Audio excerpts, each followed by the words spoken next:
Are you tired of the same old pro wrestling? Then check out the amazing action on Powerslam.tv, the biggest indie pro wrestling channel in the world. Get over 4,000 hours of the best pro wrestling events from over 110 of the biggest names in the industry from over 15 countries around the globe. Get your free trial today at Powerslam.tv. TheChairshot.com. Always use your head. The following is brought to you by the Social Suplex Podcast Network. Warning. The Outsider's Edge contains strong opinions, unconventional views, and contrarian stances. Listen, if you dare. Hey, yo!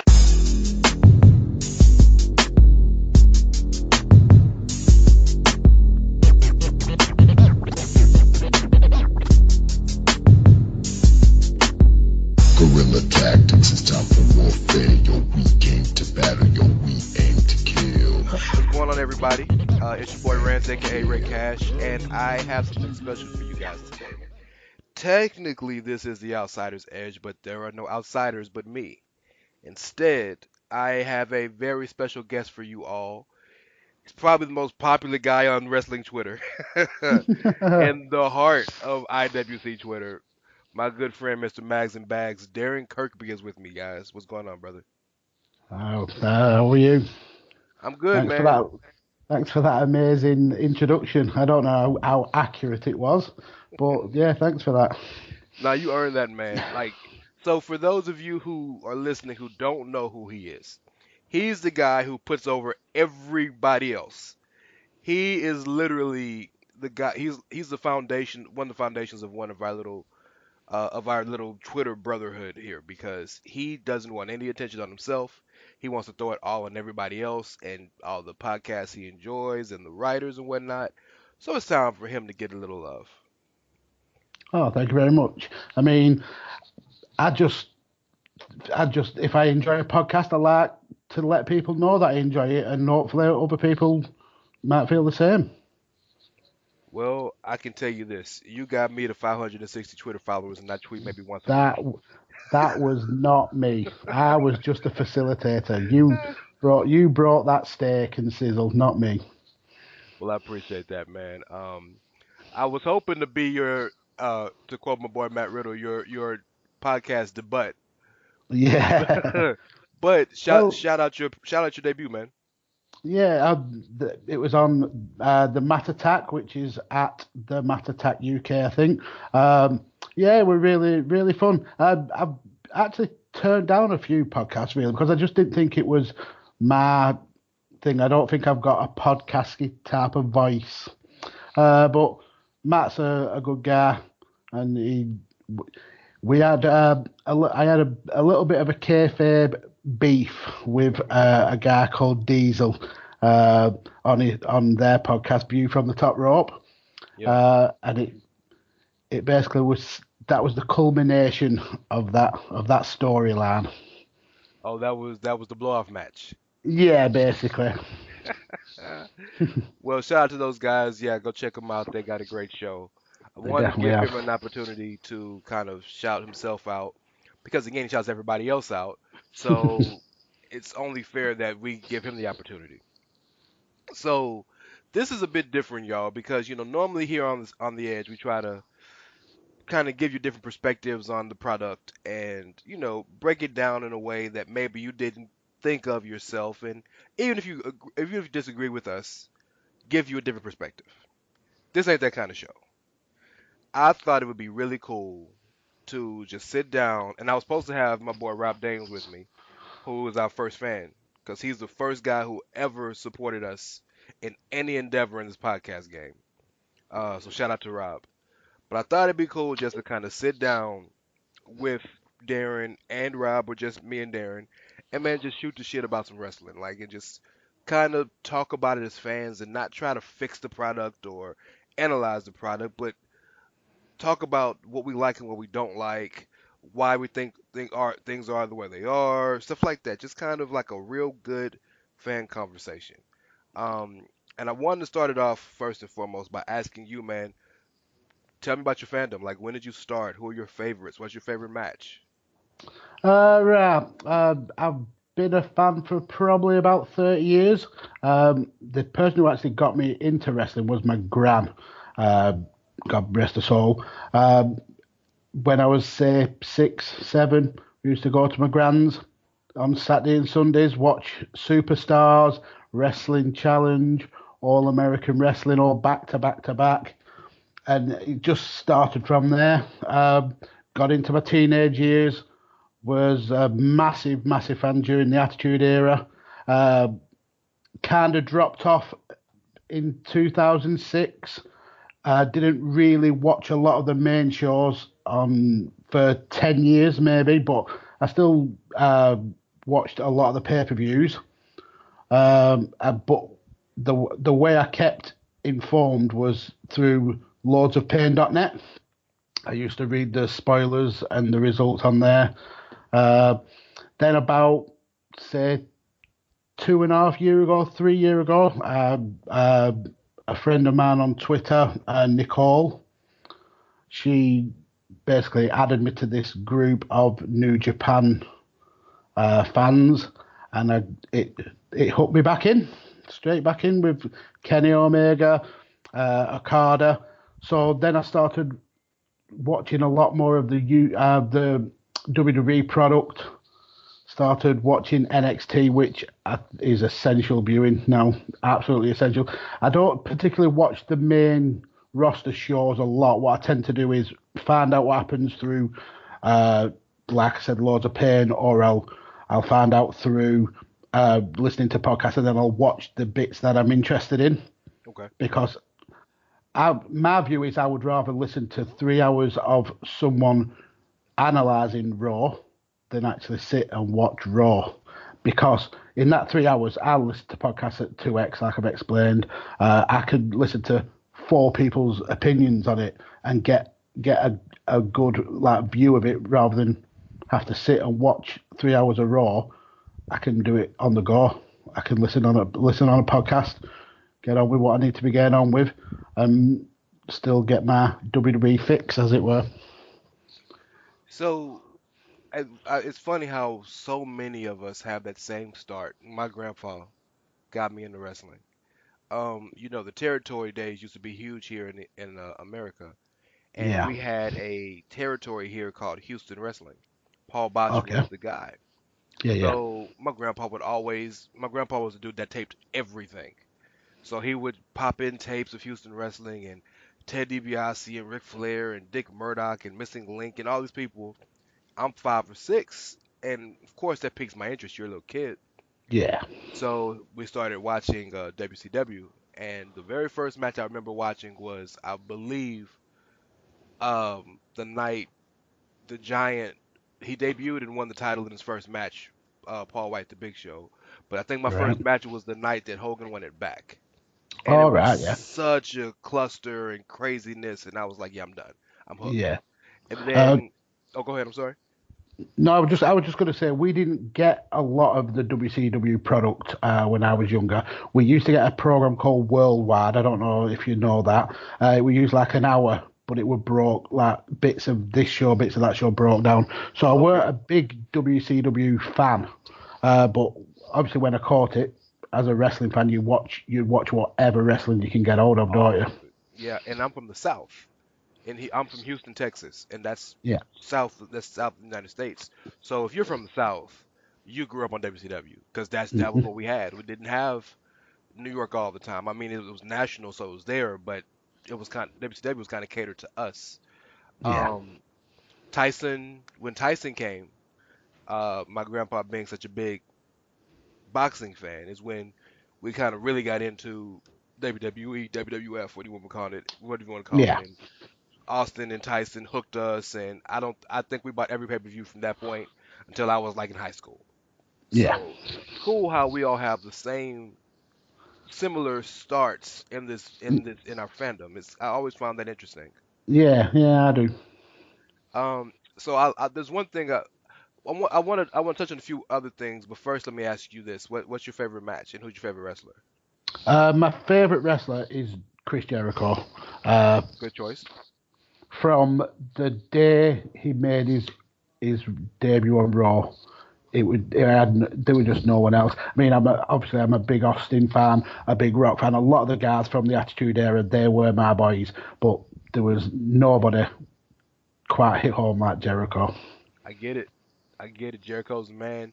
Nobody's been able to reinvent themselves more and better and more creatively. Yeah. Yeah. What's your favorite match? That's a Do you toughie have because one? Yeah, do you have one? I think if I was to pick a match to watch now, I think it would be Omega versus Okada 4 from Dominion. The title change. I know it's a cliched pick now because of how popular the match is, but I can't find a fault in it.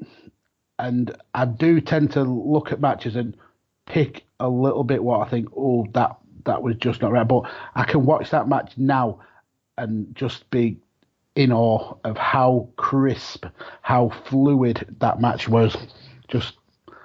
But if we were looking back, I would probably say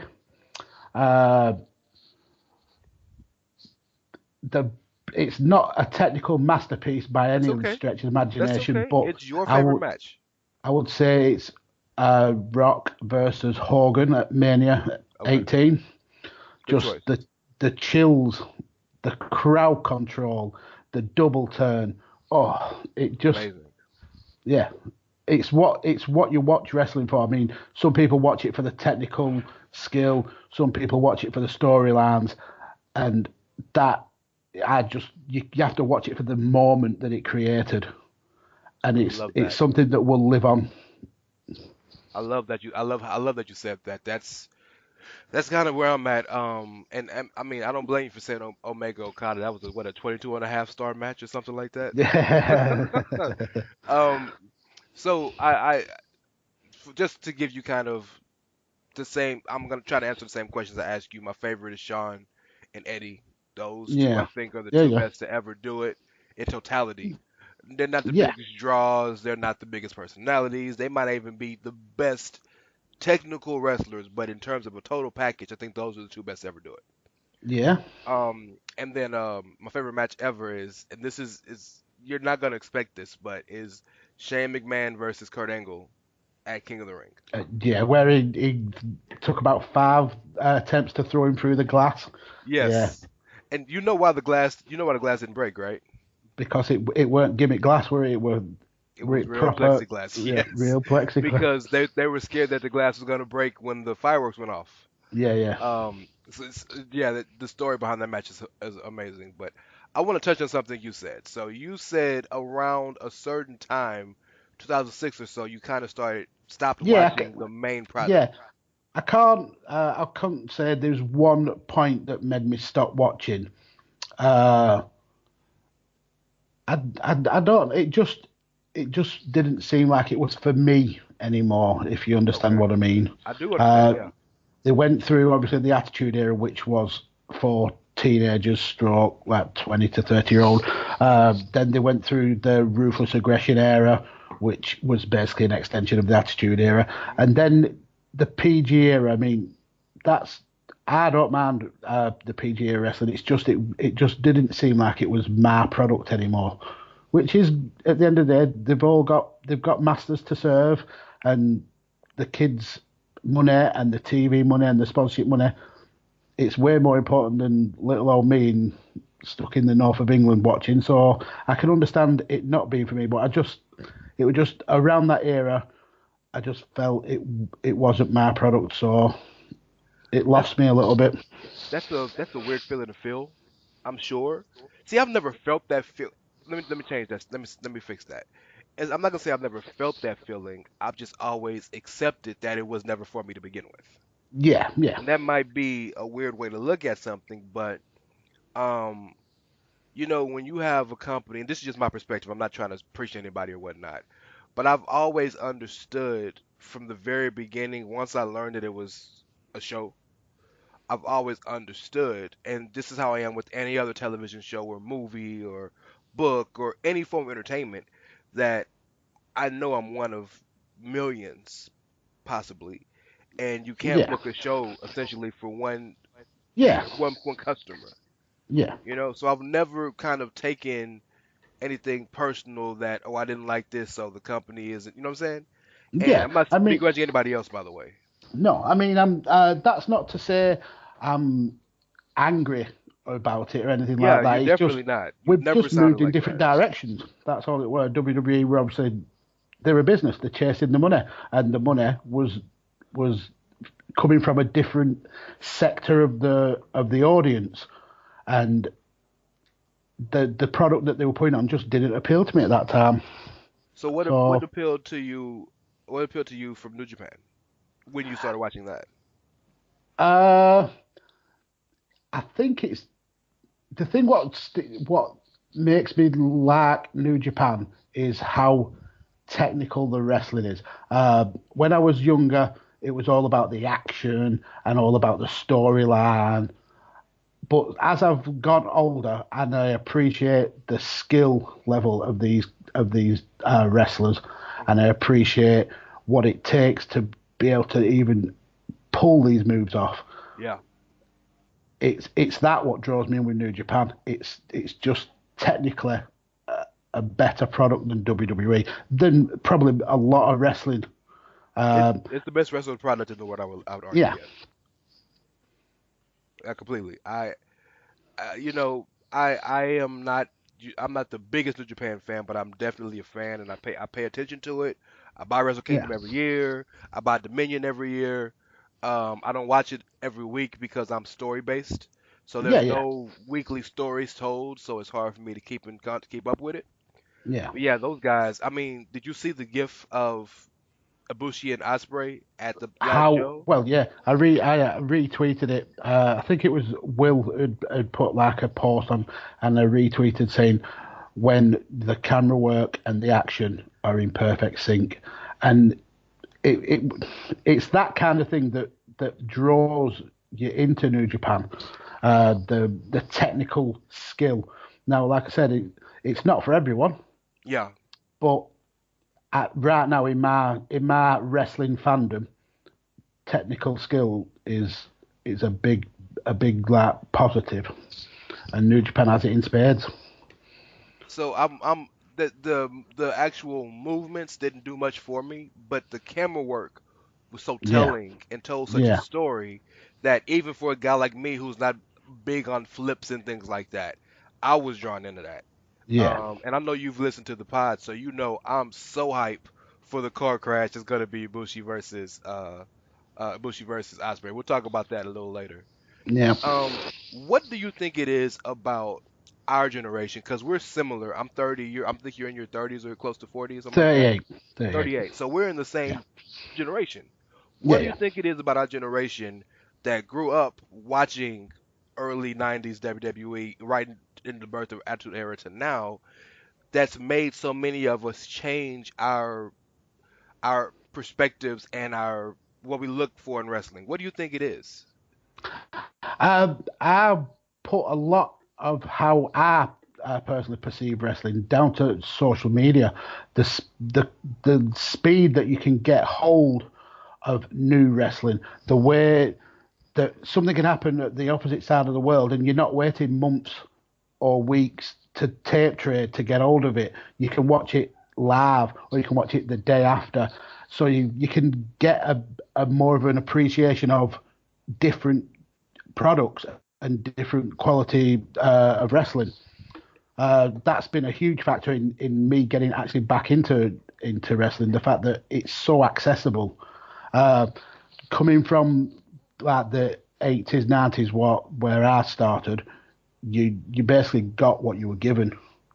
Yeah, there was the truth. Especially here in the UK, there was literally one wrestling product, maybe two at a push. Now I can go online, I can go on powerslam.tv or and I can watch 50 different companies.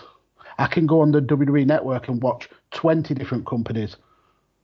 So it's just the ease and accessibility of wrestling now that it gives you a better appreciation of what is out there.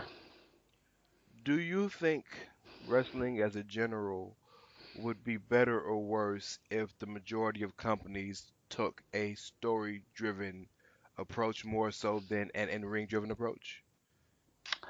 Uh, I think it would be worse. And I say that because there needs to be a variety. Not everybody That's fair. is like us. Not everybody wants storyline based. Some people want flippy shit. Some people want ground based wrestling. There's right now is the very best time to be a wrestling fan. Oh, You can hate on whatever product you want, but there is a product out there for your specific taste. You want crazy, wacky wrestling, you go watch Chikara. You want storylines that run on week to week, you watch WWE. You want technical wrestling, you watch New Japan. You want hardcore wrestling, you watch GCW. Or Do you know what I mean? GCW or CZW, yeah, both of them.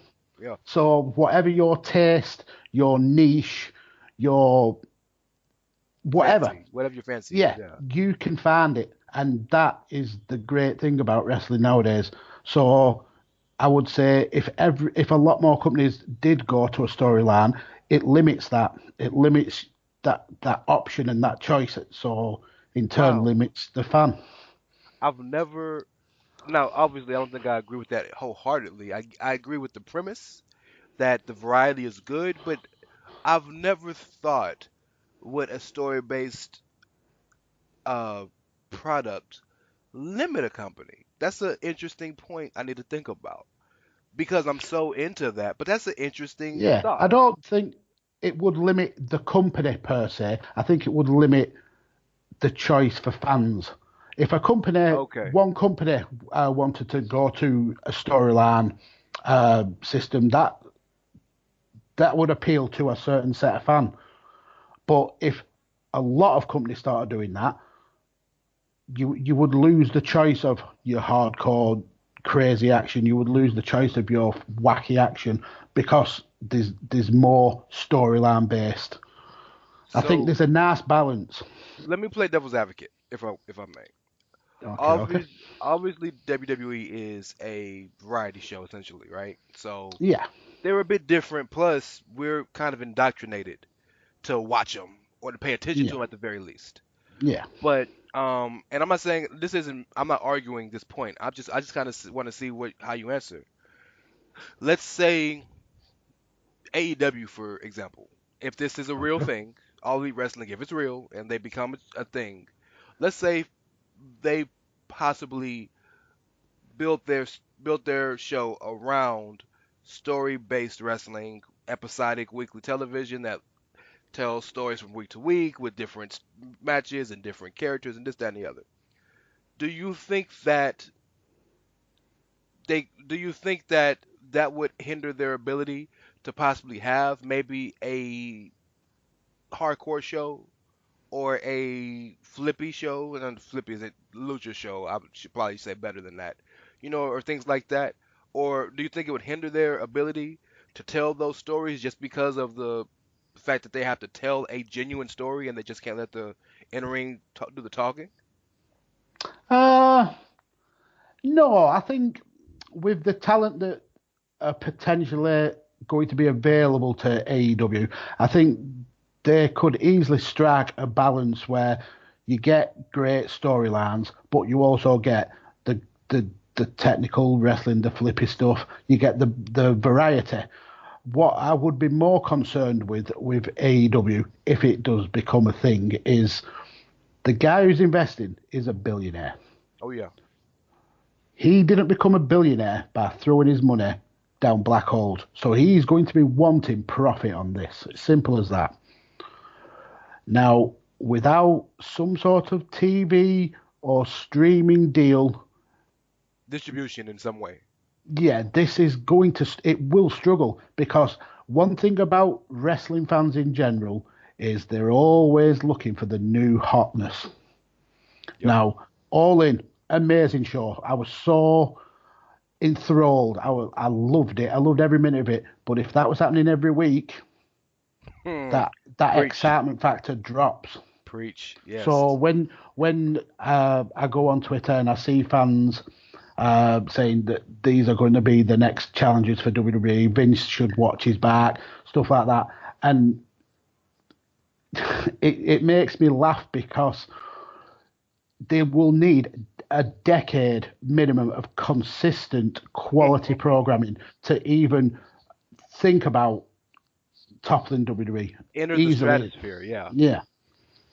I mean, it's very likely if a program with AEW does come out, it will get good viewers, but then viewers will dwindle off. We've seen it in Britain with World of Sport. Yeah. World of Sport did really well.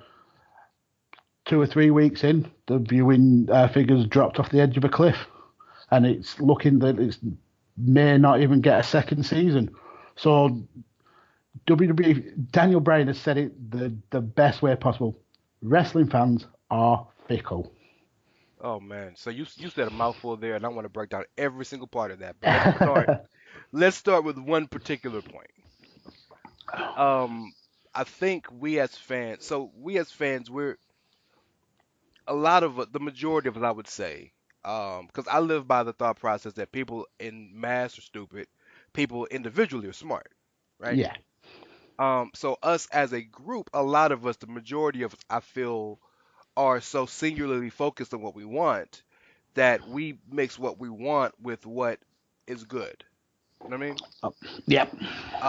So when we're speaking of AEW, which if it happens is a big thing, but I think the confusion is that you said it perfectly.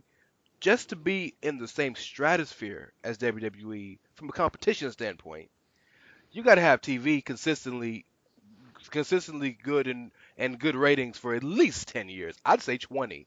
Yeah. Raw's been on TV since 93, and ever since it's been on TV, it's been a top 5 show in its demo every night. Yep. You know what I mean? The one thing I don't think people really give the credit to WWE for is that they own the market share of pro wrestling, and not just pro wrestling, but they own a corner of the market share of entertainment. Yeah. Vince McMahon is synonymous with one of the biggest promoters in history, not wrestling promoters. I'm talking Vince, Barnum and Bailey. I'm talking like promoters. So it's not just, hey, you gotta have some good wrestling on TV. It's what's your business like? And I never thought about the fact that the cons are gonna expect something, so a return on their profit quickly, that they might pull. I didn't even think about that. That's a great point. Like I said, these guys aren't billionaires by throwing the money away. They want an investment and they want a return on that. Yeah, you're absolutely right. It helps that the dude is a wrestling fan, so I feel like that'll give them some leeway. And again, this is all conjecture because this might not be happening. I don't want to say something's gonna happen until it for sure is happening. Yeah, it looks like it is. Even the books have said it's just to protect themselves going forward. So this until something is announced that it's going to happen, it is all conjecture and it's all guesswork, and that's all you can base it on. Yeah, but you know what? For a guy like Cody, and I'll say the Bucks too, but mainly Cody's whole past 2 years as a free agent and a non-WWE performer has been built on will he, won't he? Yeah. Can he? Is he? Just the classic trope of you got more questions than answers and things of that nature, right? And I mean, he's Dusty's kid, so of course that's how he's gonna think. I want to talk to you kind of about the divide between fan bases and fans and promotions in general. Okay. Because I feel like that's a natural lead in to this topic, and this is a big one. This is something I fight with all the time. Everybody's like Rance is the fans again.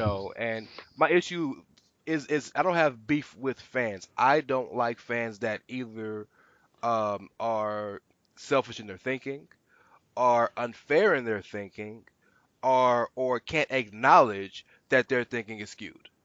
That's my issue. Like I have no Kyle, for example, and I said this on the pod this past week. Kyle, if he doesn't like somebody, he won't watch them. He won't talk about them. He won't have Yeah. anything to do with them on the show. And I hate that as a person, but I can't fault him because he's honest and consistent. Yeah, I You know what I think mean? the issue I would have with that is you're just creating yourself an echo chamber where you're only going to hear what you want to hear. So when you do come across a wrestling that you don't know, you're not going to give it that chance because you've created this issue for yourself where you've limited your own viewpoint basically. That's the argument I give him. I mean, like a guy like Drew, he has no interest in. I tell him Drew's doing some of the best work on Raw. He's like, I don't care. Cool. I'll take your word for it. I was like, okay. But man, the divide is it's getting worse. Yeah. And it's to the point that anything that has some steam is considered the anti-WWE thing. It's why initially I was against All In. I bought the show. I enjoyed the show. I supported those guys because I supported what it meant. Yeah. But I hated that it became this is the anti-WWE show. Yeah. No, just let it be a showcase for great indie wrestling. That's all it needs But to be. again, that goes to my point of wrestling fans being fickle. They're looking. Why are we fickle? What is it about us as a group that makes us fickle, or is it fans in general? I think it is. Well, yeah, I would say it's the majority of fans. Like I mentioned earlier, a lot of fans are looking to the next big thing, to be the first on the next big boat. Gotcha. Ground floor type stuff. Yeah. So, like for instance, when I first got back into New Japan, there were in the Twitter group we were in, there were a lot of people who were in there, and they were. Well, I watched New Japan 10 years ago. I watched it 5 years ago, just for the bragging rights. And now a lot of the fans have got issue with the New Japan product now because it's not the product that they want. It's not the product that they remember before the Americanization or Westernization of New Japan. Now they're well within their rights to have that viewpoint, but at the end of the day, it's a business, and the more eyes on the New Japan product, the more revenue. They are going to become more westernized. They are going to appeal to a Western audience because that's the revenue stream that they're looking for. Let's talk New Japan. Let's talk a little New Japan. You know, they got Wrestle Kingdom coming up. The card is absolutely tremendous. It looks so good. The one match in the card, not for a title, is Okada versus Jay White. Yeah. The least important match in the card is Ishii versus Zack Sabre Jr. Yeah, for the British title. For the British, it's ridiculous. Yeah. But so what do you think about their supposed westernization? And because you mentioned that there has been some chatter between the quote-unquote gatekeepers and the newer fans. Yeah. And it's kind of been, I would argue, built around the rise of initially the Bullet Club, now the Elite, and the Gaijins, the foreigners, kind of taking over the whole company. I mean, at one point, at one point a few months ago, every title holder except for Kanemaru and Desperado were foreign. I don't think that's ever happened. Yeah, at one point, like not too far after Dominion, they all were. Like it was Okada, it was Omega, and it was Jericho, and it was God, and Juice, and Juice, and and Hiromu was the other guy because he won it from Skull. Yeah, and Goto I think was probably still the never champion. No, but remember Elgin beat him. For a day. Was it a day or a 2-day reign or something like that? Yeah, he beat him though. Yeah, he certainly did. So what do you think about that, and kind of where do you think that's leading for 2019? Because we have a possible 2019 without Kenny, Cody, maybe even Ibushi, because wherever Kenny go, Ibushi going. Yeah. You know what I mean? And the Bucks and Marty and Paige and whatnot. I personally think it's been good for New Japan because they've struck a good balance, for me personally anyway, because you've got the wrestlers who I know, and we've also got the Japanese wrestlers who I weren't so familiar with, so I've got to know them. But if New Japan want to get to a stage where they're challenging WWE, they need to have these stars that are recognizable, that can go and promote in these areas. So I think it's only a good thing. But again, I'm not a New Japan purist, or I'm not, like you said, a gatekeeper, which I can see where it offends or upsets them. Like, same with me when I dropped off with WWE. It suddenly wasn't the product aimed at my demographic anymore. And a lot of the older New Japan fans are feeling that. So Yeah. It's on New Japan to find that balance of pleasing the fans that they already had, but also gripping and encouraging those new fan growth. And they've never had to do that. That's the interesting dichotomy right now about that. They've never had to cater to new fans because they've always had the same product. And I'm not going to call it a niche because it's definitely not a niche, or niche, however you say the word. But niche, yeah. Yes, niche. I'm sorry. I'm a southern dude. We say things wrong. But they never had to do that before. But just for me personally, and I'm definitely not a gatekeeper. Like I told you, I don't even watch it every week. But Naito might be my favorite wrestler in the world. Yeah. And I have been adamant and as loud as possible about how fucked up it was the year that he's had. And that's one of the things that gatekeepers will cite. So I guess my next question to you is, speaking of guys like Naito and Okada, I give him so much credit because he's worked so hard at learning English. Yeah. Like every time he main events an English show, when he does a promo, he does everything he can to say as much as he can in English. He's trying. Yeah. But do you think? Excuse me. Do you think that a primarily Japanese wrestling company with primarily Japanese, natural Japanese and Japanese speaking stars can really be big in a non-Japanese speaking country? I think what New Japan have done really well is they've embraced the use of social media. So if you're on their YouTube page or you're on their website, everything is translated into English. Like, for instance, the backstage promos that they put on after every event, they're translated on YouTube. So even though you don't speak Japanese, you understand what they're talking about. And also they've started putting fully English commentary on literally every show. So they're embracing that fact. Then they have a specific commentator to translate what the Japanese wrestlers are saying. So I think they've done really well to embrace the Western culture without losing that distinct Japanese feel. I think so too. I think they've tried. I mean, I think a lot of us who pay attention to them will agree that they're behind the eight ball. They're trying, but they're definitely behind the eight ball. Like the website could be better.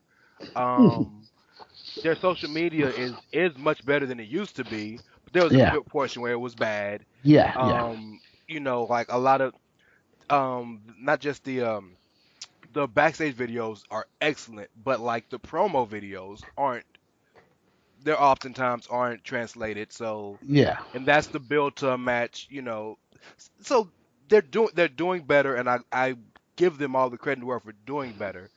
But man, it's a weird thing, and I mean, I don't know how it is in England or Britain, but here in America, we think we created everything. We think we're the greatest thing ever. So we almost feel like, well, if you're not gonna speak our language, then who the hell are you? It's stupid. I understand that point. Yeah, but we do. And quick tangent. Part of the reason why I think Asuka didn't get necessarily de-pushed, but got pushed to the side, because she can't cut a promo. No. You know? But So how can she build a match if she's not cutting promos? Yeah, I understand that, but if you look at the likes of Kairi Sane and Io Shirai on NXT, yeah, you can tell they are trying so hard to westernize their promotion.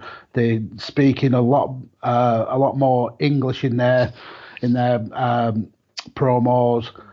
So Kairi speaks better English now than Asuka has, and Asuka's been here 3 years. Yeah. With Asuka though, I found that the promos actually come secondary with her. She's all about the action for me. I agree with that. So as long as the story you're telling with her is basic and you don't need her to be conveying a message, then I think you've got a star there. You've got an absolute star. Now, obviously, it's on her to be able to improve her English so she can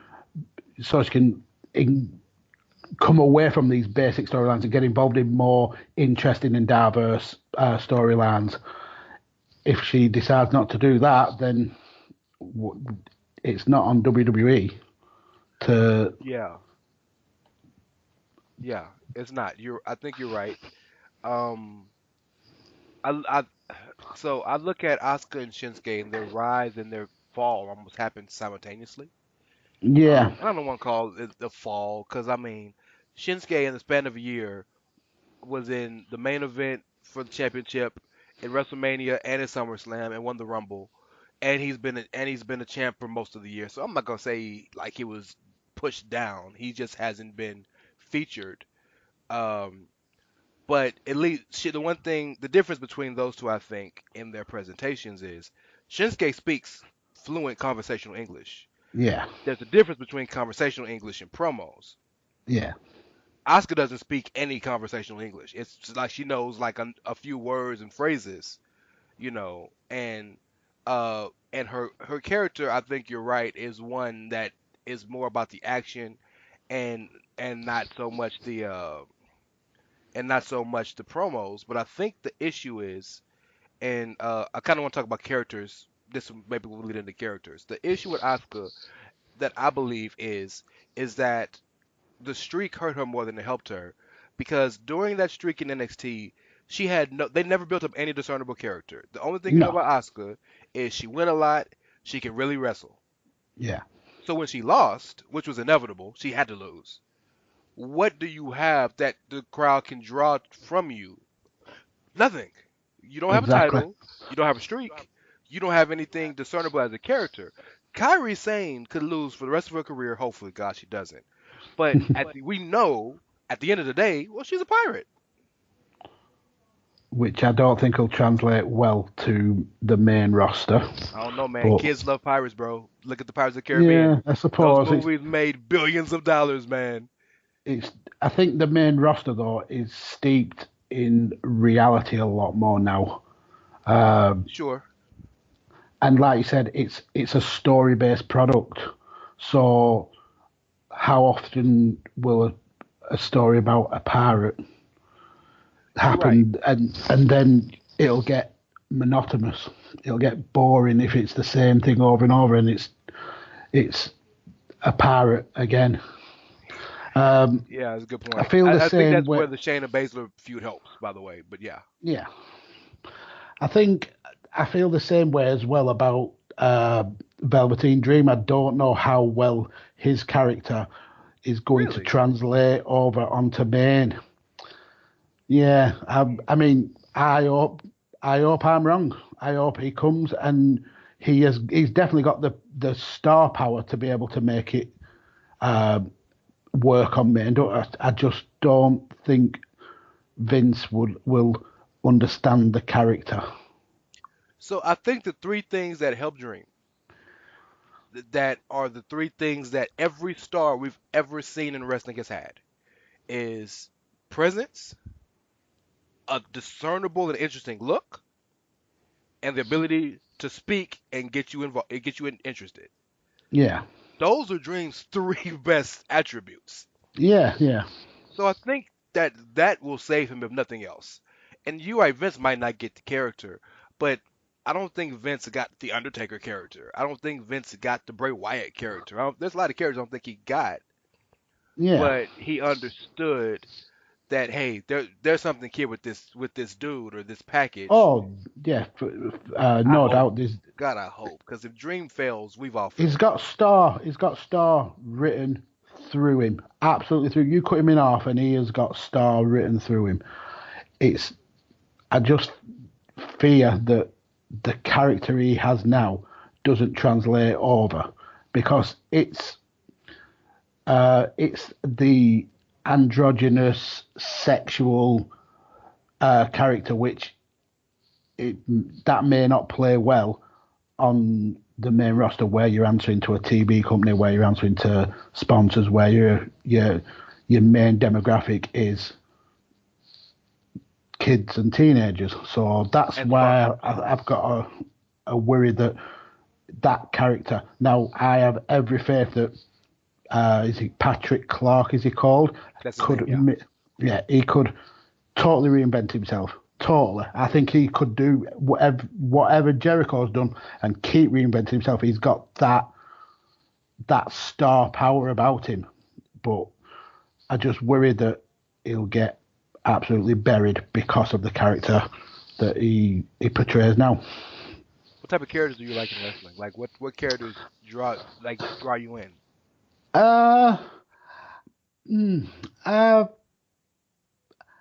Right now, it's not even so much about the characters for me. It's about the technical, skillful wrestling.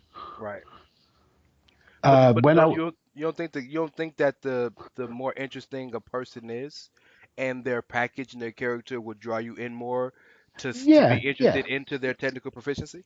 Yeah, without a doubt. I mean, I'm not saying that if you are the best wrestler in the world, but you have literally no personality, that would make me more interested in that than someone who may not be as good professionally in wrestling, but they can sell me a story or they can sell me the match.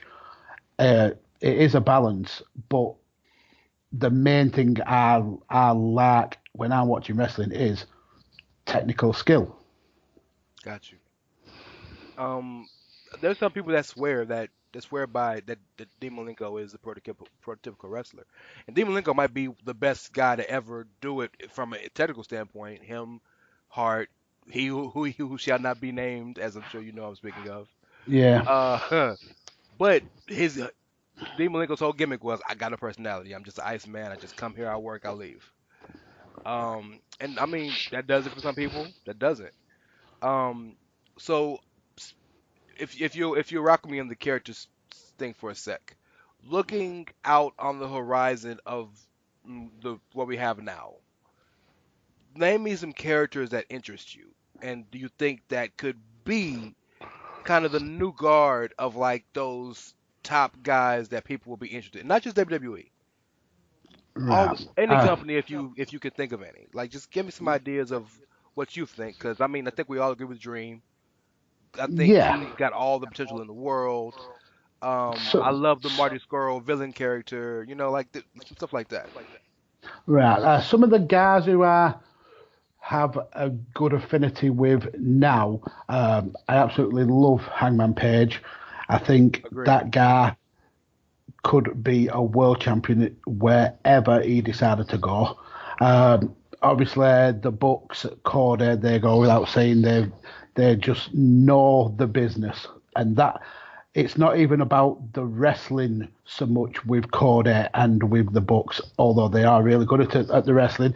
It's the business. They know the business. They know how to make you watch. They know how to make you buy the merchandise.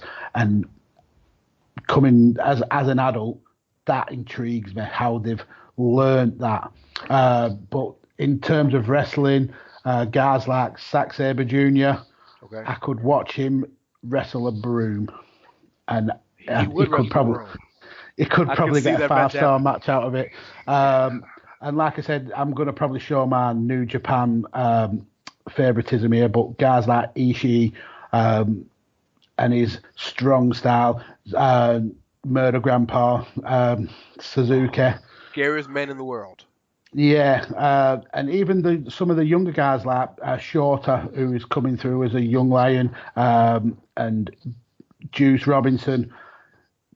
They've got the skill, but they've also got the charisma. If you know, if you understand what I'm going for. Absolutely.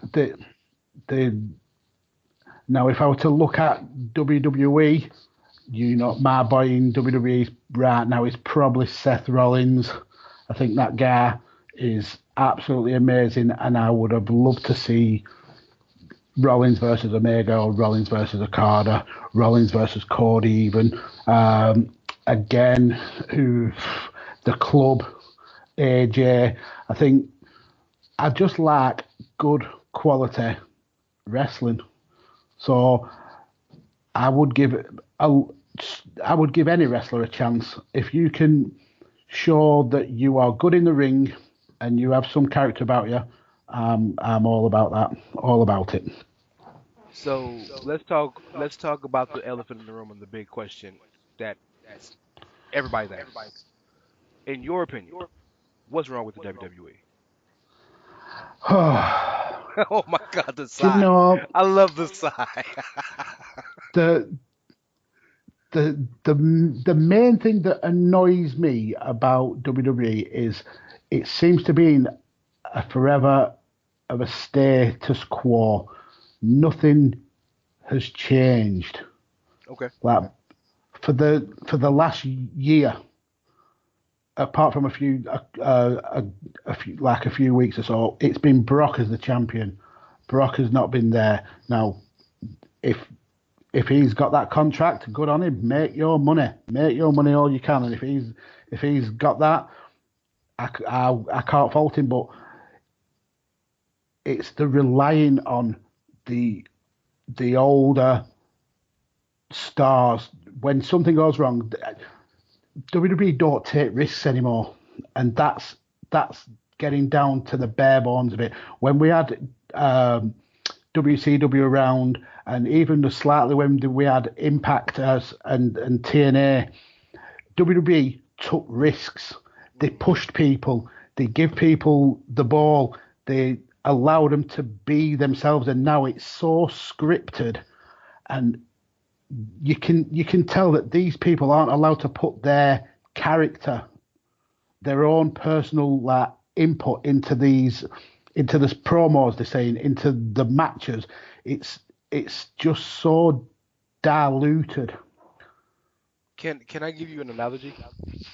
You go ahead. And I'm very obviously the WWE homer and shill, so I acknowledge that. I openly acknowledge that I am. But I feel like what you're describing is, and I would tend to agree with this notion, is WWE is kind of akin to a like Bully Ray said on the Busted Open. I'm not gonna say a mom and pop shop, but a company that started off making say computers by hand. Everything was handmade. Everything was personal and this and that. And then they got so big, so fast that they became a factory. And essentially everything came prepackaged, almost the same. And now I'm obviously not as down on the product as you or most people are. Well, most internet fans are, I would argue. But I see there are issues. I see creative isn't great. I can acknowledge that there is something that can be better. I can definitely acknowledge that. The question is, what could be better? Why isn't it good? And what will it take for us to accept what we originally are given? I think those are the questions to be made, because as I mean, you know me pretty well because you've listened to me. We talk all the time. Mm-hmm. You know that as I'm big on as much credit and as much blame as we give WWE. I feel like intrinsically we have to point the finger at ourselves every now and then. Yeah, definitely. And most fans don't agree with that. So that's the last question of what will it take for us to accept things. I don't mean accept terrible stuff. What I mean is, and I mean you can expound on this as you want after I finish this point. What I mean by that is eventually we have to allow them to be able to tell us a story from start to finish before we crap on it.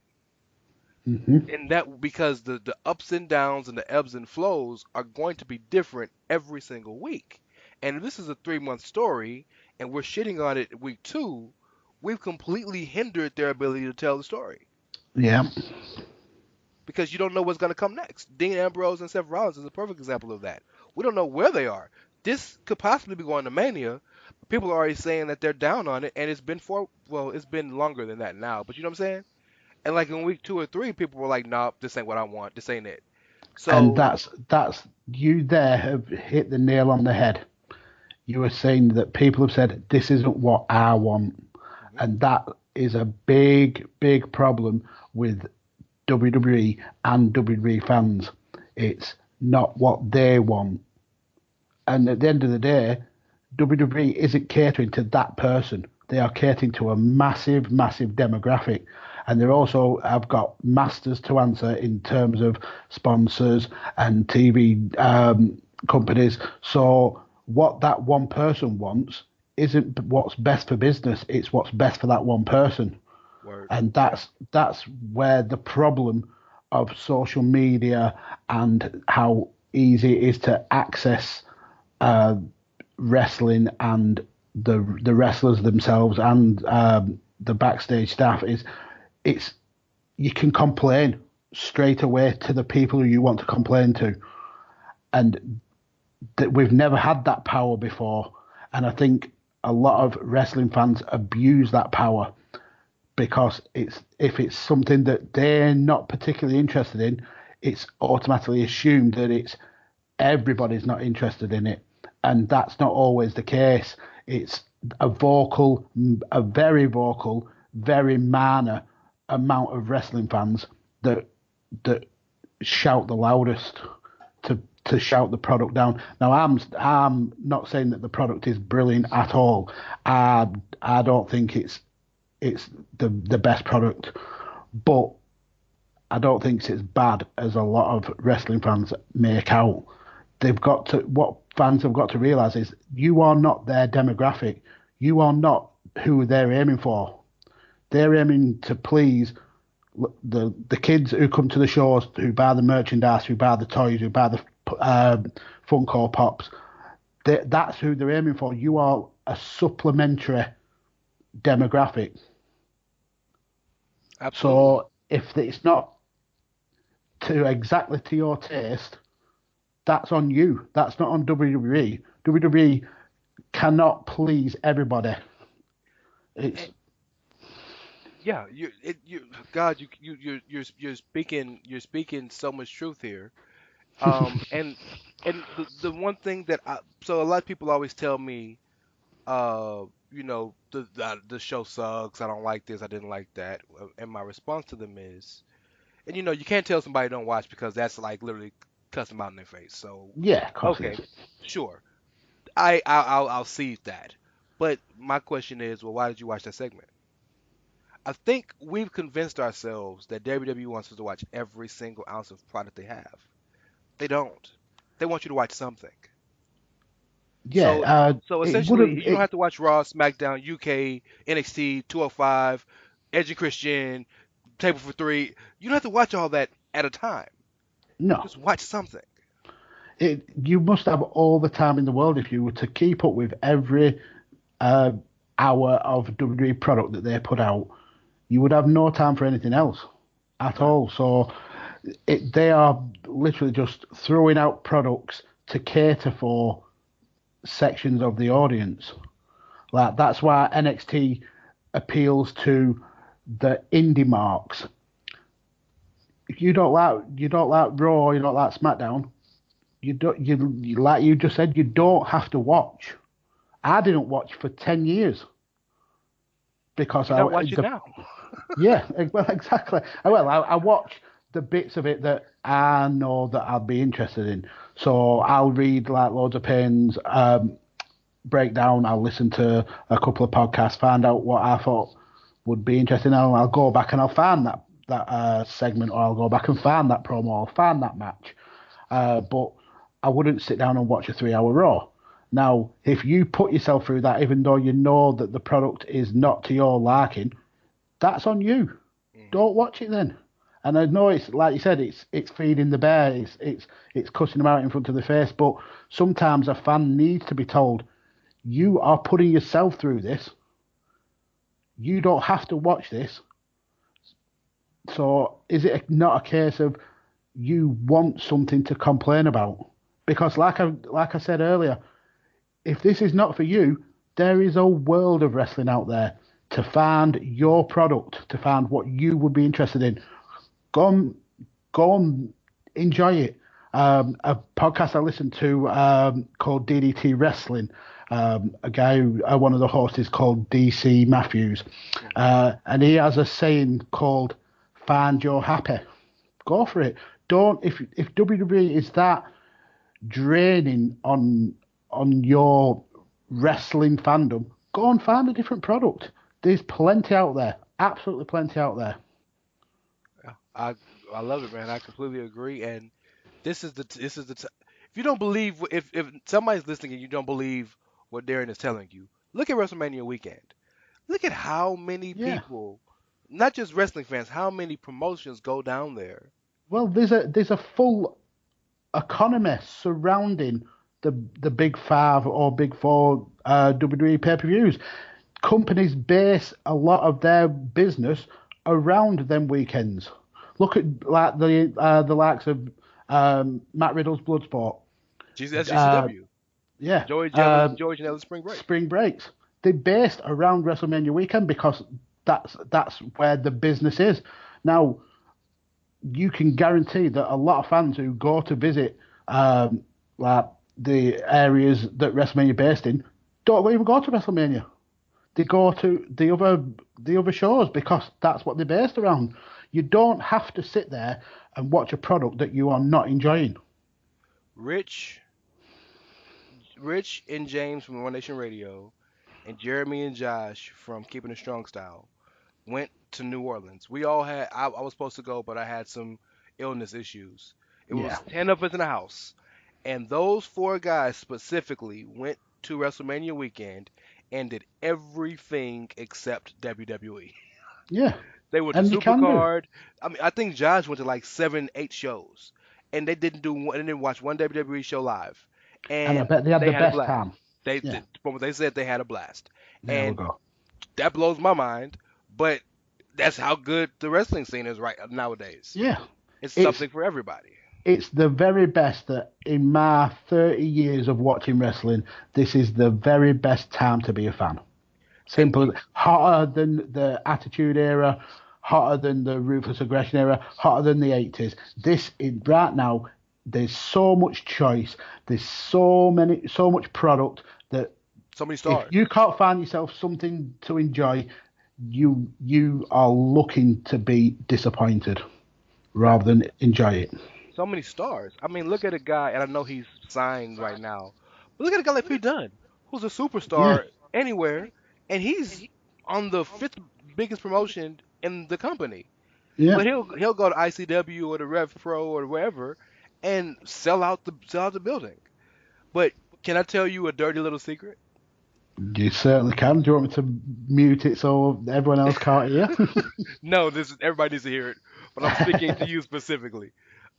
Yes, this is the best time ever in wrestling history probably to be a wrestling fan because it's something for everybody.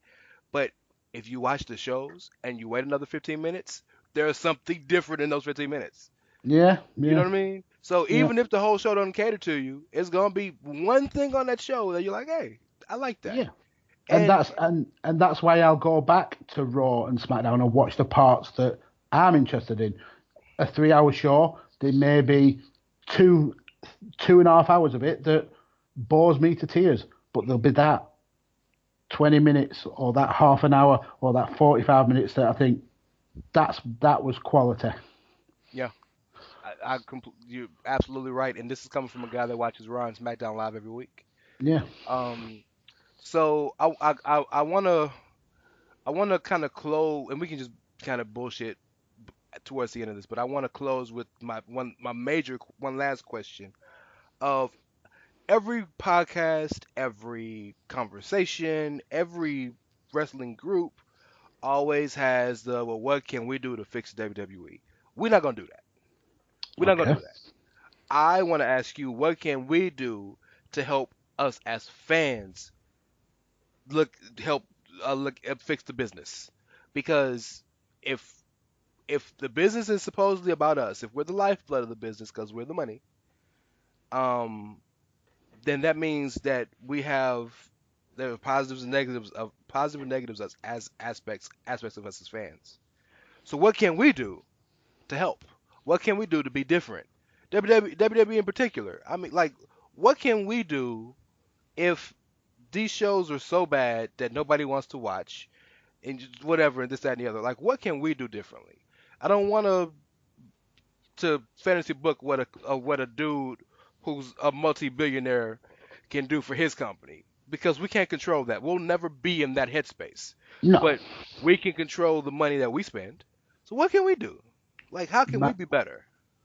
The one mantra that I like to push is support your local promotions. If you want to be the best wrestling fan that you can be, support those guys who are out there busting their arses for next to no pay for the enjoyment and the thrill of the fans. You can, everywhere you go, there's a wrestling event on. Even here in the UK now, there's 20 promotions, easy, that are so accessible, and they are crying out for you as fans to come and see their shows. So go and do it. You want to be a better fan?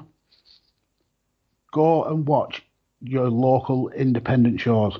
That's the grassroots of wrestling. They are the stars of tomorrow, and they need your viewing, and they need your money, and they need your love now. Yeah. So that's my main mantra.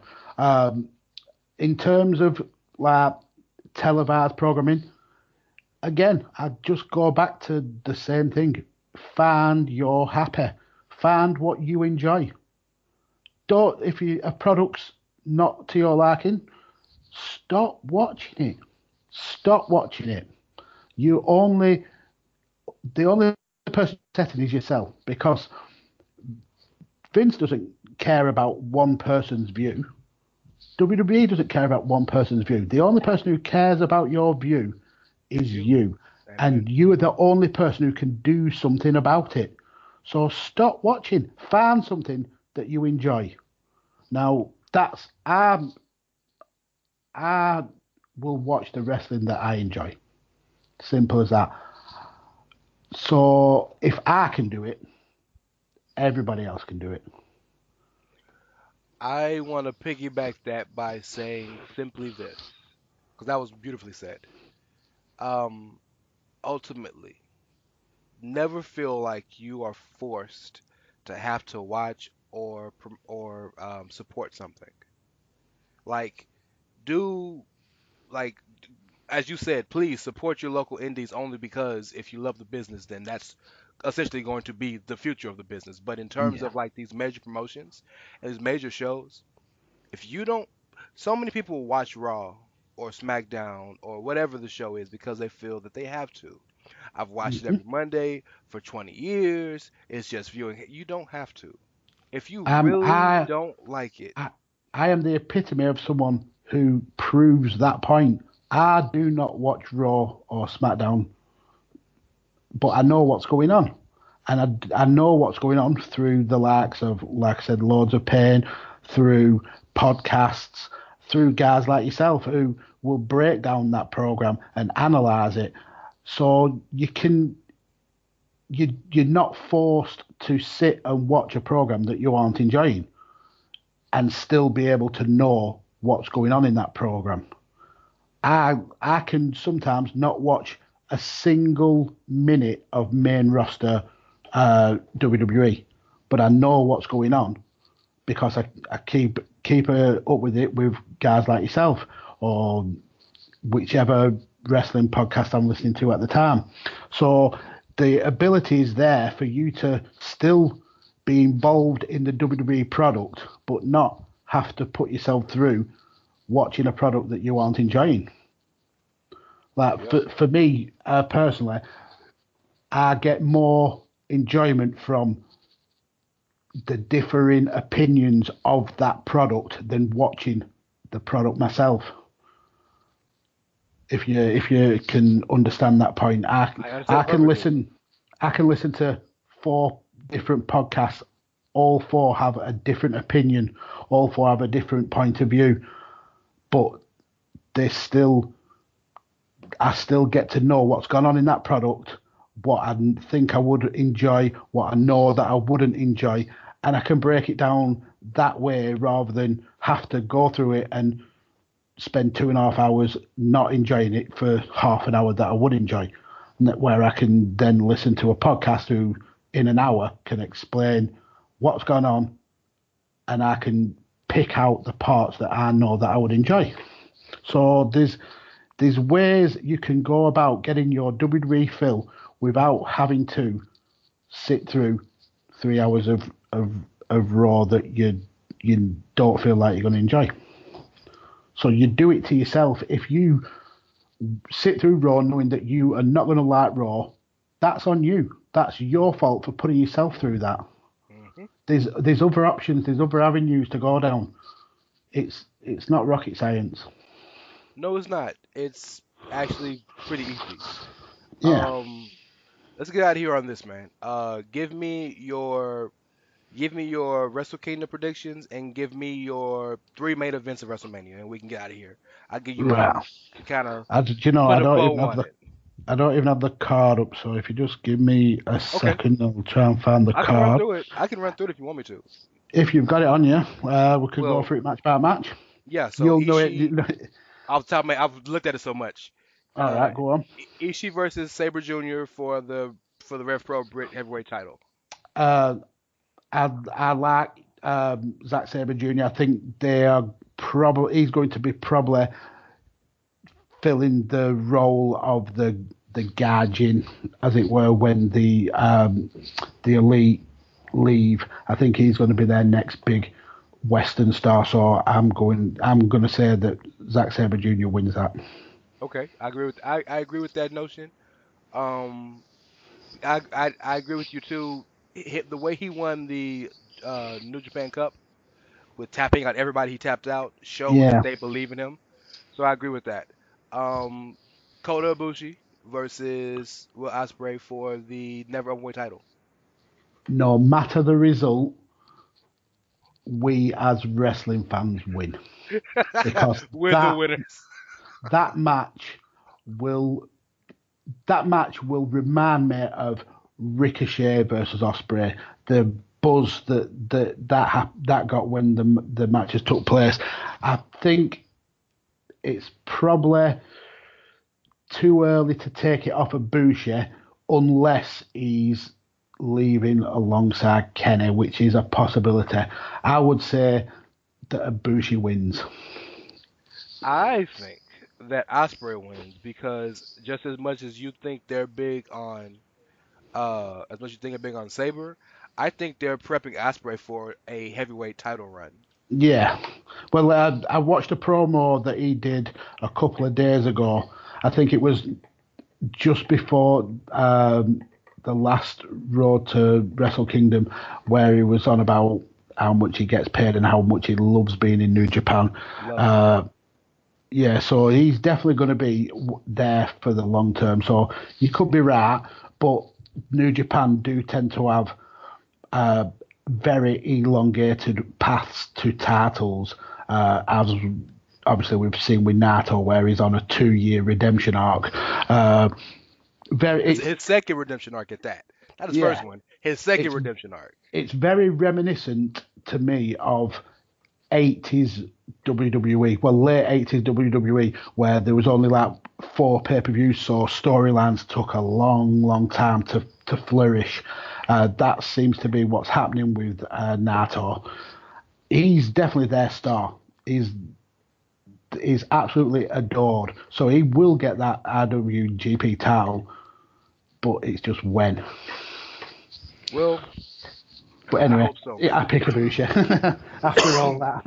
God, I hope so. The IWGP Junior Heavyweight Tag Titles is between Suzuki-gun, I believe that is Kanemaru and Desperado. You have Bushi and Shingo from LIJ, and you have Sho and Yo from Roppongi 3K. Who you got? My gut goes with Bushi and Shingo. I think Despe and Kanemaru have had the titles for a long time, but I also think that Shaw may be the Chaos Mole. You think he's the mole?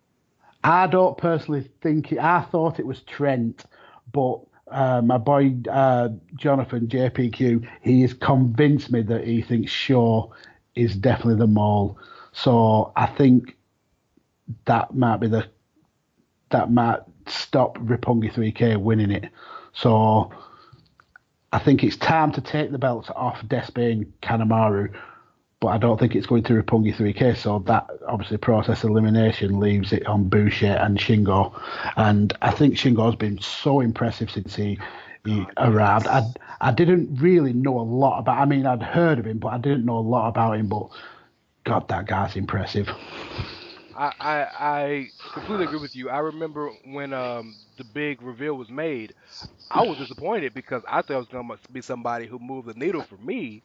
Yeah. And then Kyle was like, Rance, Shingo's huge in Japan. That was a big deal in Japan. I was like, you know what? You're right. And since then, he's been amazing. I thought it was going to be Pac. I knew it wasn't going to be him because, well, I'm not going to say I knew. I felt like it wasn't going to be him because, and this is a personal thing, if he did all he did to get out of his contract in WWE, just to go to New Japan and be in the junior division, then that was a waste of a year. Yeah, I don't think it was particularly the fact that he was in the cruiserweight division per se. I think it was more the way the cruiserweights were almost second class in WWE, whereas in New Japan they're on a much higher plateau. No, you're absolutely right, but and this is just me being me.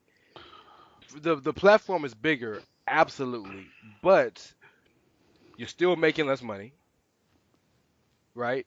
And it's just as it's just as long to get out of that division as it would have been in cruiserweights. Yeah, I so understand. Essentially, the only difference is with New Japan is you get a little more publicity, but in WWE you got more money. So it's like, I mean, and I don't begrudge him for leaving because I would have done the same thing. But I just didn't think New Japan was a spot for him at the time. The only issue I had with it was him taking his ball home and don't go home. Yeah. At the end of the day, yeah, he weren't happy with his situation, but he signed a contract. You've got a job to do. You crack on and do it, and then when it comes to renewal time, you leave. You don't just refuse to play ball because WWE are gonna dig their heels in, and that's what they did. And we ended up with a year without Neville. He ended up not working for a full year, so everybody lost.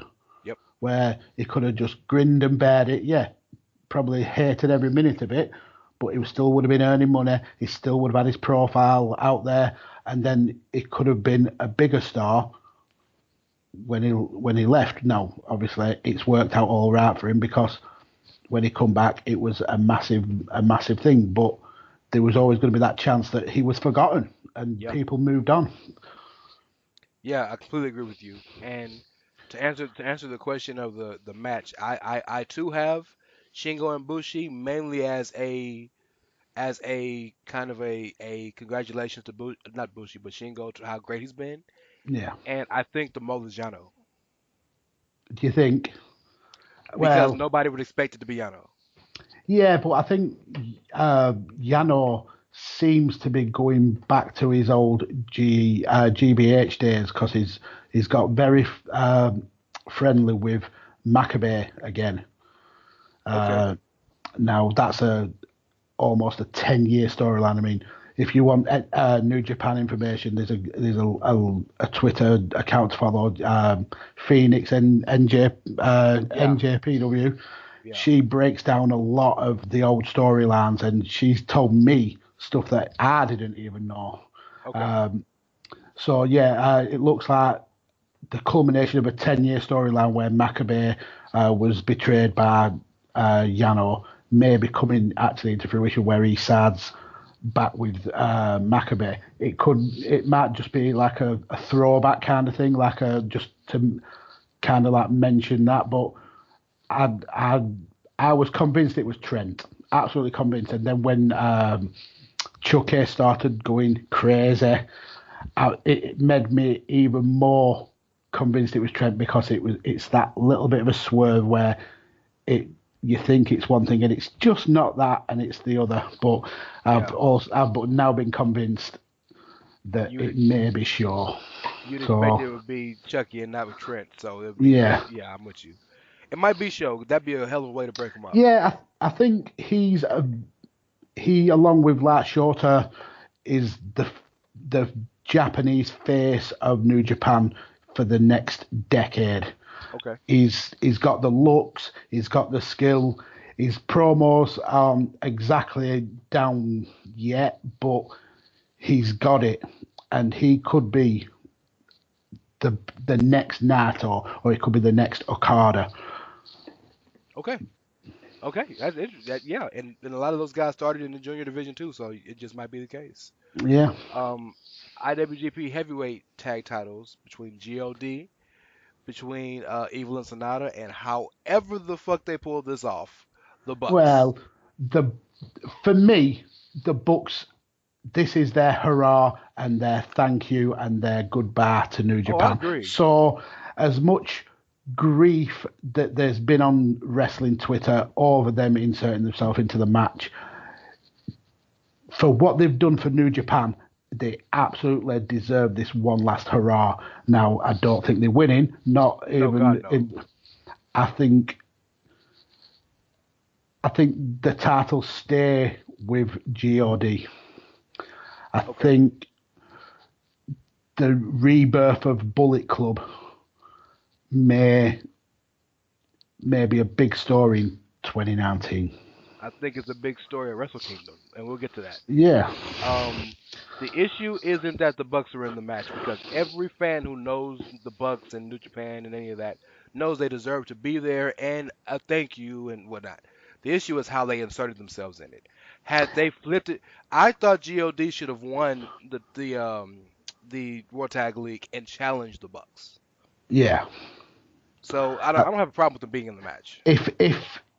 If Evil and Sonata didn't win, though, how would you get them on the card? Because they are huge stars, especially Sonata. He's beloved. Yeah. So Sonata has a chance to be, just like you said with Show, he could be one of the top stars in 5, 6, 7 years. Yeah. I don't know. Maybe do a thing where God audibly and very visually cheats to beat him. And there was a while Tama was beefing with Harold Meij, or May, how you say his name? Yeah, Meij, I think. And he puts Evil Sonata in there to get their kind of retribution. Yeah, I mean, but something then again, better than just the Bucks walking out and saying, "Hey, we're here, we're in the match."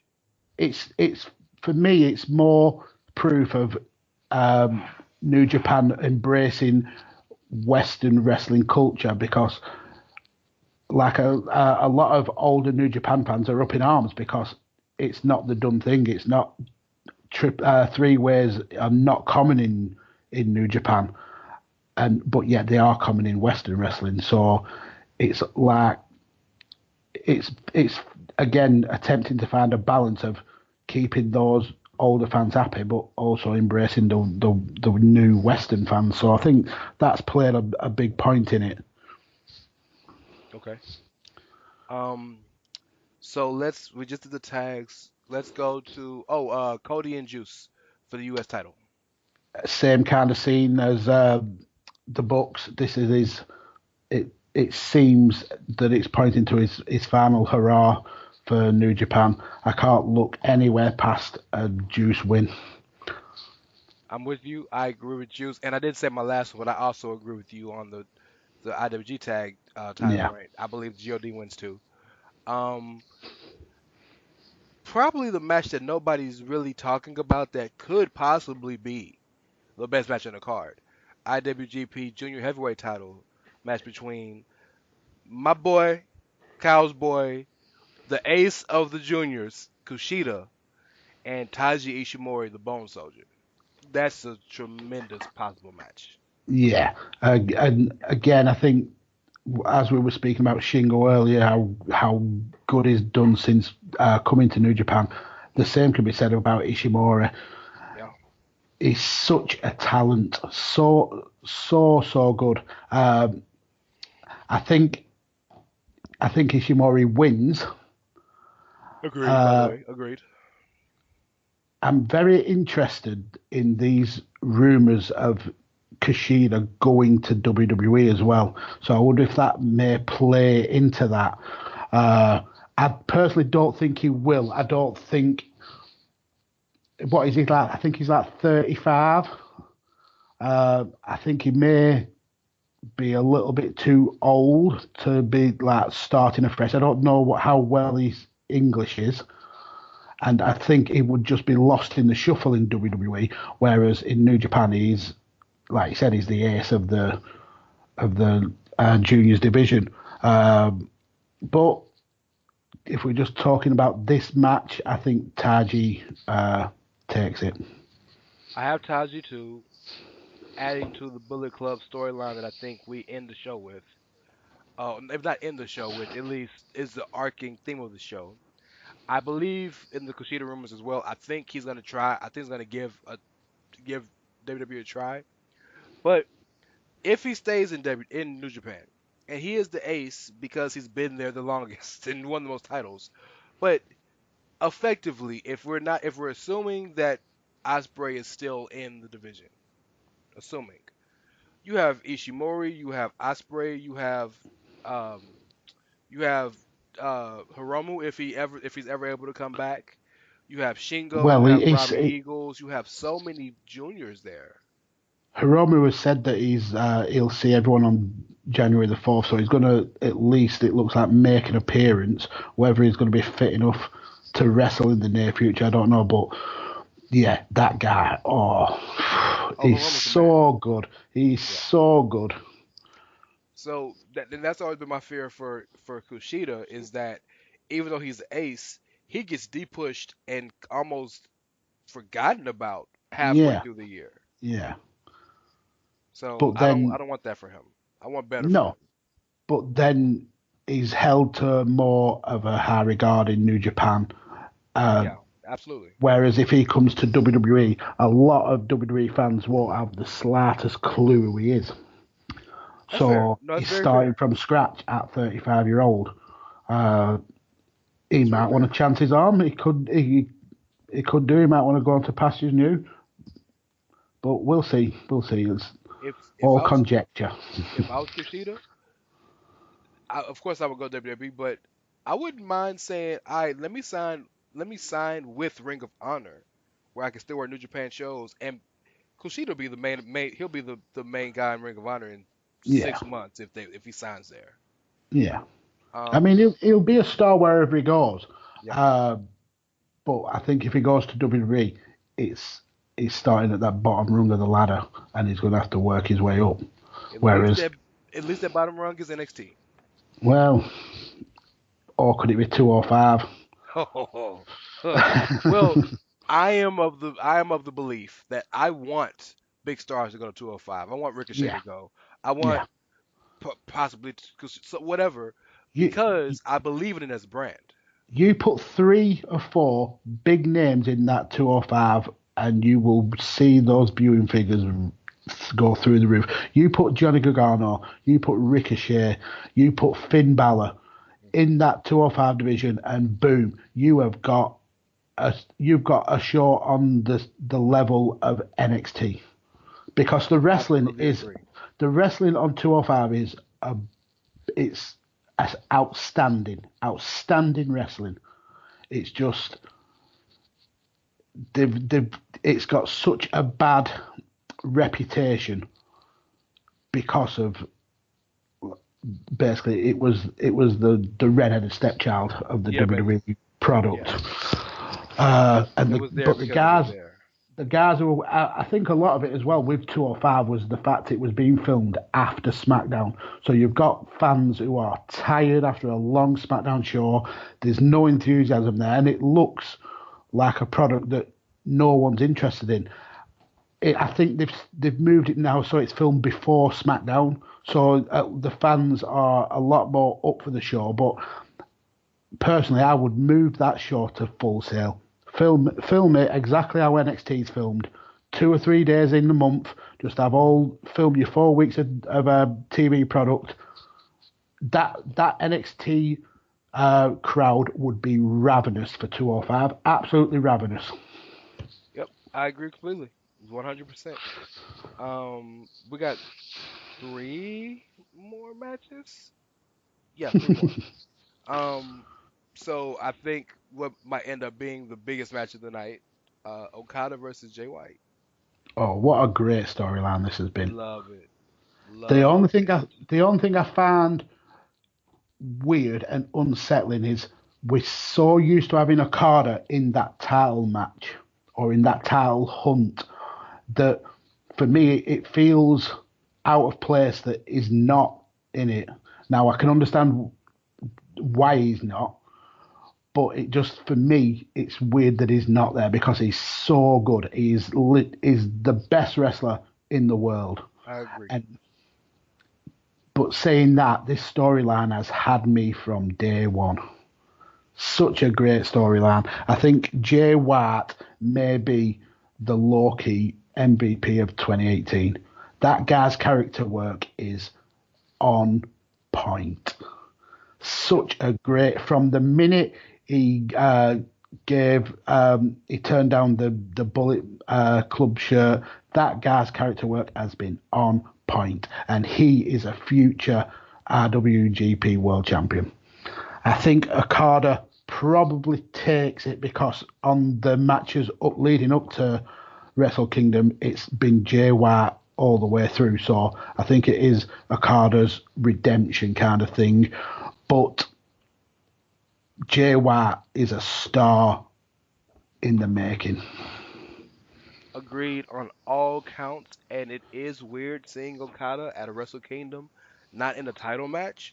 But I love the fact that it's so personal between him and Jay White, with him trying to destroy his stable, his faction, and stealing his best friend and his mentor, and all the things he's done to kind of erase what the Rainmaker meant to New Japan.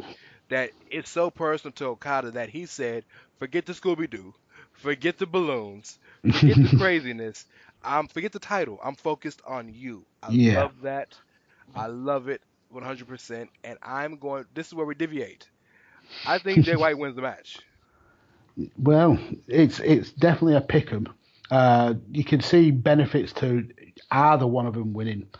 But again, this is where New Japan have me so satisfied as a fan. This storyline is a year in the making.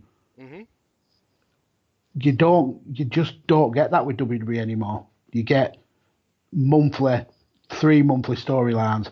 This has been a year. He predicted this the minute he joined Chaos. He said, "I will take over. I will destroy this from within. I will be facing you." And a year later, that's exactly what's happening. And that is that's the balance of storyline and technical wrestling that has me hooked as a fan. Great. 100% said, 100% agree. Now we're going to talk about the low light of the show. Chris Jericho and Naito. And Jericho's amazing. No diss to Jericho. But the match at Dominion was a 17-minute squash, and the 10 minutes before was just a jump zone beatdown. Like, Yeah. I'm not excited about this match at all. And Naito's my favorite wrestler. I'm definitely excited because, like I said, Jericho is my boy. I think this is again the restart, should we say, of Nato's redemption. It better be. He might not win. This fool might not win the match. He will definitely win. I hope so. If the AEW rumors are true and Jericho is somehow involved, I just can't see Jericho keeping on that title for much longer. He had a 6-month reign, and he's been in New Japan maybe 4 times. I think he's wrestled one match since then. Yeah, but I think Nato wins this. I think Nato then by Wrestle Kingdom next year will be fighting for the big belt. God, I hope so, man. Because look, you only got so many times to piss off Naito fans. Yeah, before we start revolting. One thing I would like to see, Nato had a couple of matches with Zack Sabre Jr. and lost them both. I don't think he's beat Zack. Him or Evil. Yeah. So I'd like to see that title eventually transition onto Zack and then Nato go for the IWGP title. But yeah, I think Nato wins this match. I think that's a natural progression if it happens. I'm going to pick Naito only because it has to be Naito. Yeah. It could be Jericho, yeah. But well, your main event of the night is going to be your IWGP Heavyweight Champion Kenny Omega versus the Ace, and who's had a surprisingly rebirth of a year. Yeah. Hiroshi Tanahashi. Who you got? Oh, this is another one where it is all dependent on what's going to happen straight after Wrestle Kingdom. Is Kenny sticking around? Is Kenny being involved with All Elite? Because of all the members of the Elite, he's had the least input and the least linking with All Elite Wrestling. And he's big. So, yeah. So that leads me to think that he's sticking around and he's going to be he's going to stick with New Japan, but then show up for All Elite, but not be actually involved with the backstage of All Elite. If you can understand what I mean. So I think it's too early to take that title off Omega. The New Japan tend to have quite long, lengthy reigns, and I don't think Omega, for how big of a star he is, has had a long enough reign yet. So here's what I think. I feel that Omega should win. I'm going to predict Tanahashi. I'm going to predict that Tanahashi for 2 reasons. Number 1, the kind of the underlying undercurrent of this match is new versus old, Gaijin versus natural, right? Yeah.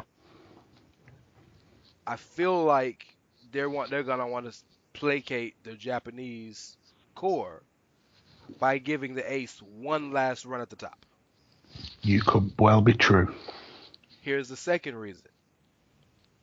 At New Year's Dash, Jay White, after fresh off beating Okada, is gonna attack Tanahashi and challenge him for the championship, and he'll beat him for the title at the show in February. And Jay White will go into Dominion as your world champ. That's a possibility, yeah.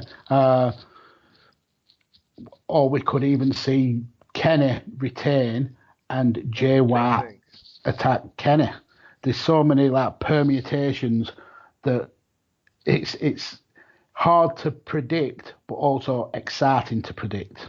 Yeah, if you know what I mean. Because all of the possibilities are great. Yeah. Well, we've got Okada could come back into the title picture. We've got Naito could come back into the title picture. We've got Jay White, Tanahashi, Omega. All these it's reminiscent of the Attitude Era where there were 6 guys who you could legitimately say that's your next world champion, and maybe that's another issue what WWE are lacking on, that they haven't got them 6 core guys who you could pin the title on and let them run with the ball.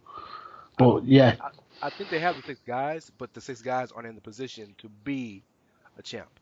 yeah, You know what I'm saying? Like there are guys. yeah. Finn Balor could be a champ tomorrow, but he hasn't been shown to the audience that he's worthy of that. So, but yes, I'm with you. That's a hell of a show. Okay, last thing, and then I'm gonna have you have you promote yourself. What's your WrestleMania main event? Give me your 2 title matches and give me a marquee match.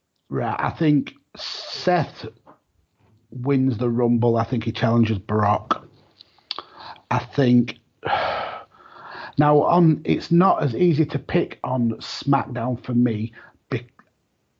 I think Daniel Bryan goes into WrestleMania as champion, but it's who is in a position to legitimately challenge him, because it's very, very 50-50 booking on SmackDown. I think I'd like to see somebody like maybe Jeff Hardy against Daniel Bryan. Not so much that Jeff Hardy's in that position to be able to challenge, but you know that they put on an amazing match. That's an interesting thing. Yeah, interesting thought. Okay.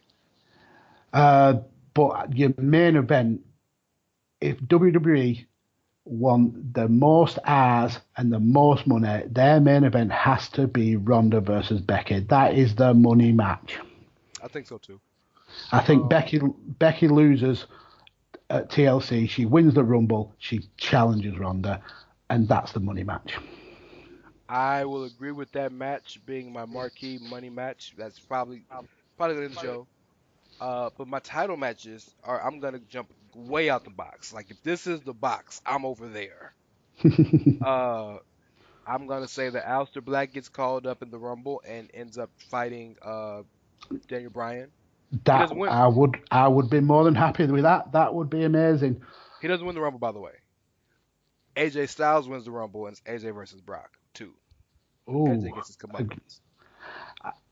I just think the reason I go with Seth is because it's the Roman Reigns factor. He's the Roman Reigns substitute in You're this. Right.